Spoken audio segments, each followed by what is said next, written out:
question and answer. Any questions, anybody? I have a question, Tracy. But my question is simply this. What if there's a person who's like, just getting out of like a very, very stressful lifestyle, and then they're an older person? Can you reverse this process? Like if you're so far gone, can you reverse it to where as though if you start doing these things, will it reverse?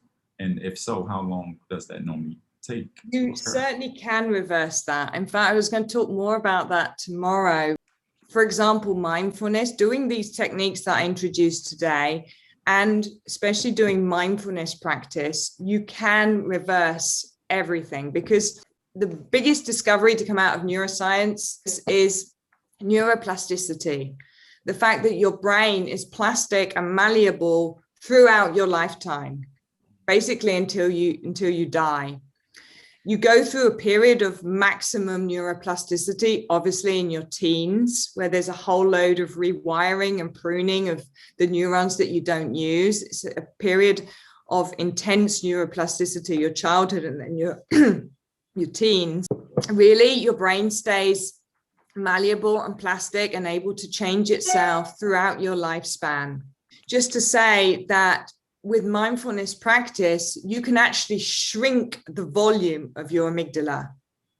So, and you think about somebody who's had a very stressful lifestyle or has had a lot of stress and problems in their life, maybe even trauma, and they're actually very anxious. They get anxious very easily, or maybe it's just genetic. Maybe they inherited this tendency to be very anxious, regardless of the reason. What it actually means in brain terms is they have an amygdala that is hypersensitive, maybe even bigger than usual, and goes on red alert really easily. If you think of your amygdala as like a car alarm, you want that car alarm to go off when somebody tries to break into your car, right? That's the whole goal.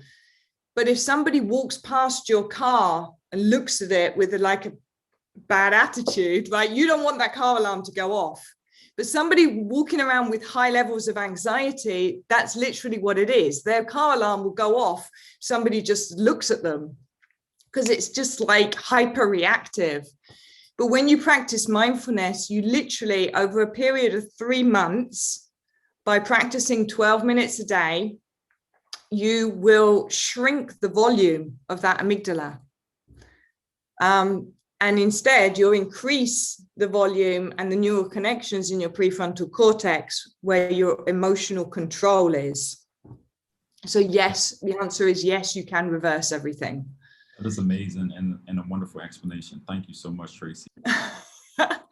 So I wish you all a very enjoyable rest of your day.